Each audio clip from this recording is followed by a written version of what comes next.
Pa ću ja krenuti sa jednim kratkim svojim otkrivenjem. Zamislite što mi se dogodilo nedavno. To je za mene stvarno veliko otkrivenje, pa želim podijeliti s vama.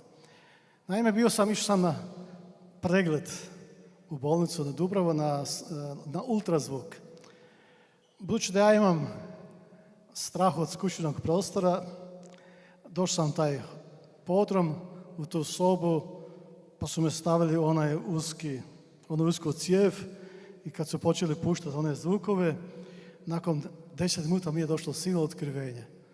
Znači, sav si klaustrofobija, neugodno, preznojavaš se i meni Bog pokaže nešto. Znate što sam shvatio tada?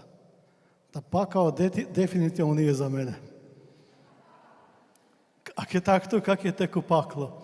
Rekao sam, nema šanse, tu uopće nije opcija za mene, ja ću dati sve da ne završim u paklu.